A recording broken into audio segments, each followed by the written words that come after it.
നിങ്ങളുടെ പിതാവിന്റെ കാലത്ത് വിമാനം ഇടിച്ചിറക്കിയപ്പോൾ അവരുടെ പ്രതിഷേധത്തിന് മുന്നിൽ നിന്ന ഒരു നേതാവിന്റെ നിലയിൽ തന്നെയാണ് അവിടുത്തെ INTUC അടക്കമുള്ള തൊഴിലാളികളുടെ കച്ചവട തൊഴിലാളികളുടെയും അവിടുത്തെ ഉൾനാടൻ മത്സ്യത്തൊഴിലാളികളുടെയും ഇടയിലേക്ക് അല്ല അങ്ങനെ വിമാനം ഇറക്കി പരീക്ഷണം.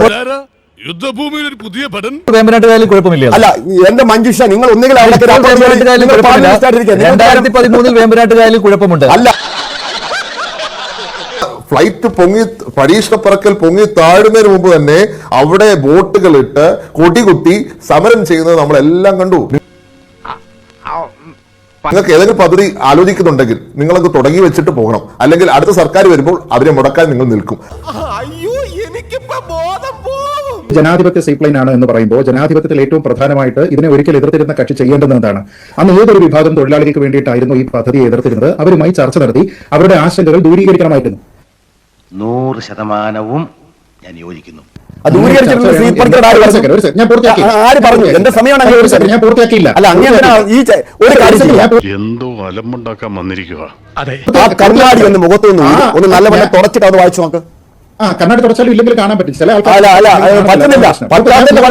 കവി തല്ലു വാങ്ങിയിട്ടേ പോകുന്ന തോന്നുന്നു. കുറച്ചുകൂടി നല്ല ക്യാപ്സുകൾ പറയുക. അതായത് ഇപ്പോഴത്തെ സീപ്ലൈൻ വന്ന് ഇറങ്ങുന്ന സമയത്ത് അവിടെയുള്ള തിലാപ്പിയ കുഞ്ഞുങ്ങൾക്ക് ഞങ്ങൾ ഹെൽമെറ്റ് കൊടുക്കുന്നുണ്ട്. അതുകൊണ്ടാണ്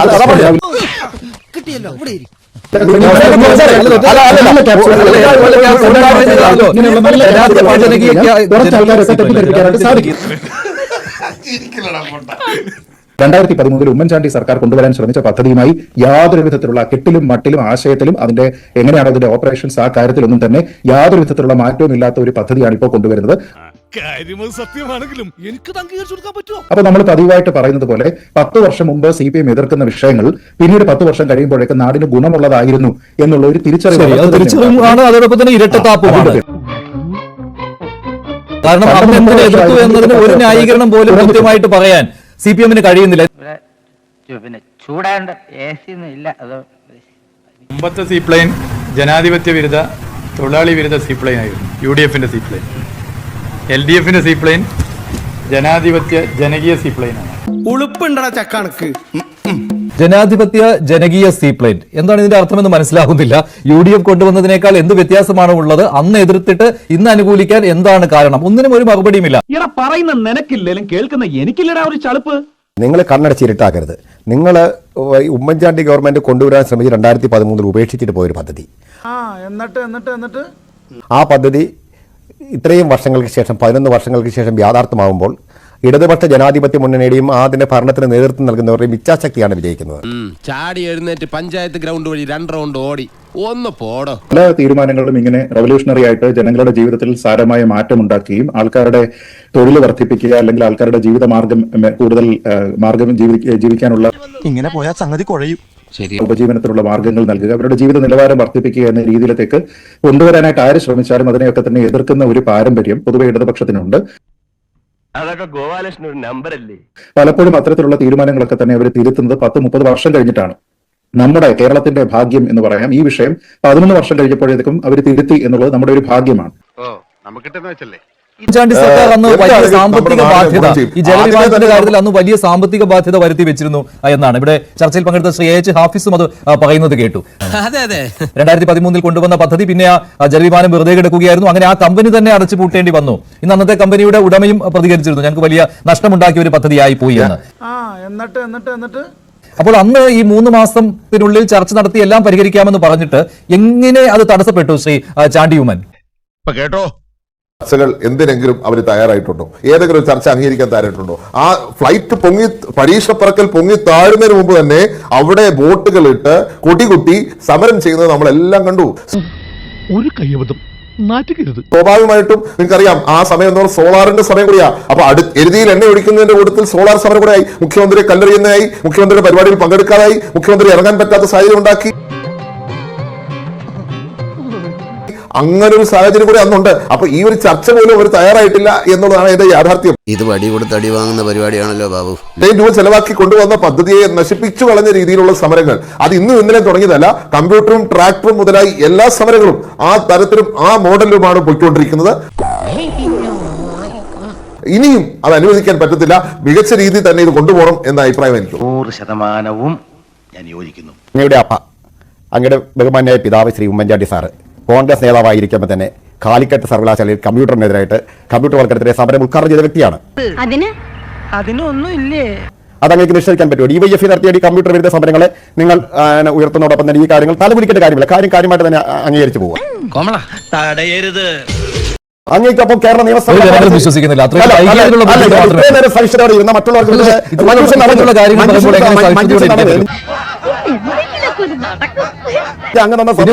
കമ്പ്യൂട്ടർ സമരമൊക്കെ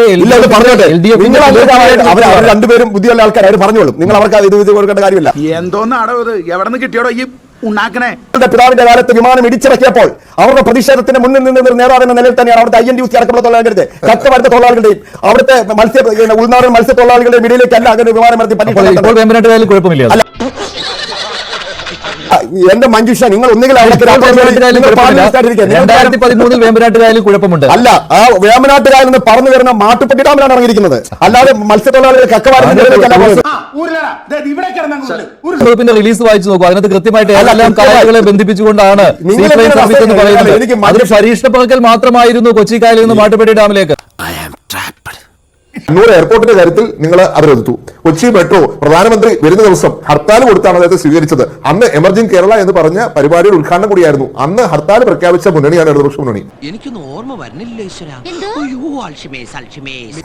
അതുപോലെ തന്നെ വിഴിഞ്ഞം പോർട്ട് എന്റെ പിതാവ് തറക്കല്ലിട്ട് തിരിച്ചു വരുമ്പോൾ ഞാൻ അദ്ദേഹത്തിന്റെ വലത്ത് വശത്തിരിക്കുകയായിരുന്നു. അദ്ദേഹത്തെ 5ഓളം CPM വന്ന് കരിങ്കൊടി കാണിച്ചു.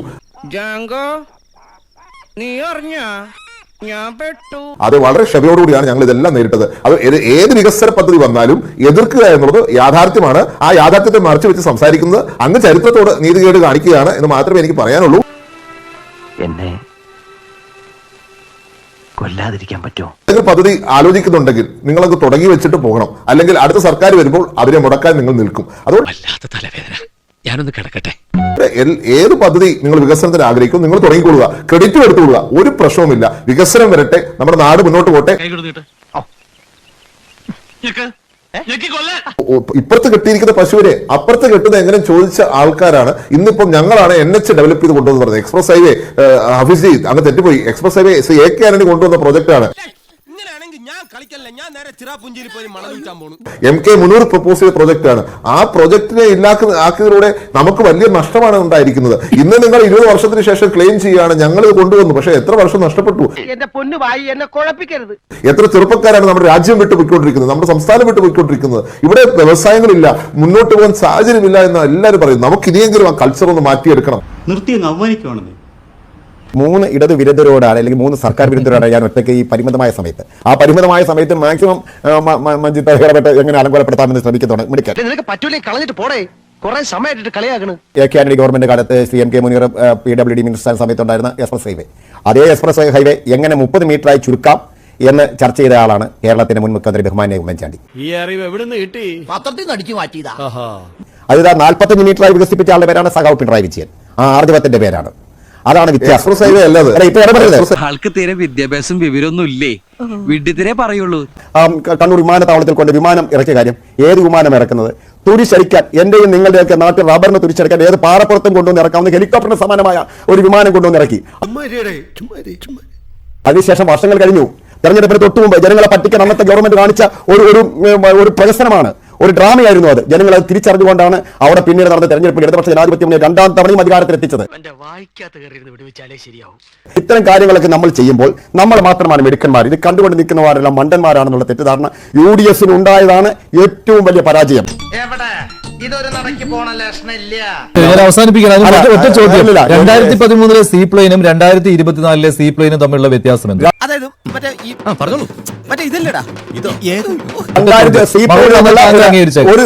നേരത്തെ ശ്രീജിത്ത് പണിക്കർ പറഞ്ഞ ഒരു സീറ്റിന്റെ കാര്യം ശ്രീജിത്ത് പണിക്കർ പറഞ്ഞ ഒരു ദേശത്തിൽ ഉണ്ടായിരിക്കുന്ന ടെക്നോളജിയുടെ ഡെവലപ്മെന്റ് അല്ല ഞാൻ പറയുന്നത്. അല്ല,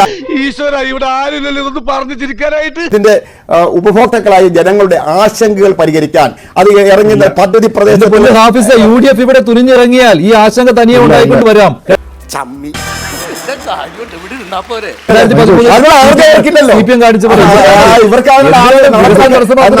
മീറ്റർ പാത എങ്ങനെ 30 മീറ്റർ ആക്കി വെട്ടിച്ചുരുക്കാമെന്ന് ചിന്തിച്ചവരാണ് ഉമ്മൻചാണ്ടി ഗവൺമെന്റിന്റെ ആൾക്കാർ. എന്റെ വേളാങ്കണ്ണി മാതാവേ, ഇവന് കുറച്ചു ബുദ്ധി ഉണ്ടായിരുന്നെങ്കിൽ മന്ദബുദ്ധി എന്നെങ്കിലും വിളിക്കായിരുന്നു. അതും ഇല്ലാതായി. ഇതിനെ ഒരിക്കൽ എതിർത്തിരുന്ന കക്ഷി ചെയ്യേണ്ടുന്നത് എന്താണ്?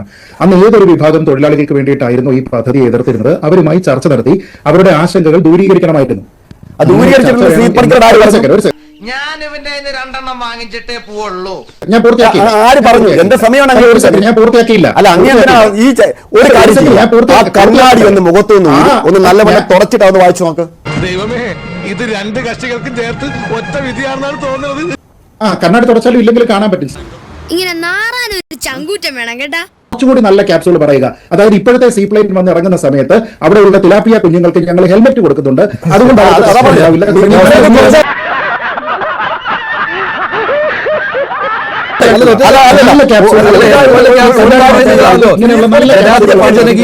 കുറച്ച് ആൾക്കാരൊക്കെ തെറ്റിദ്ധരിപ്പിക്കാനായിട്ട് സാധിക്കും.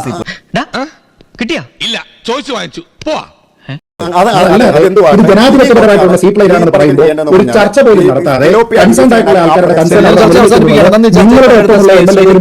സമയത്ത് കിട്ടിയ മുതലും പലിശ ചേർത്ത് കിട്ടി. ആരും കണ്ടില്ല. വാ, തൽക്കാലം ഇത്രയും മതി. വരട്ടെ.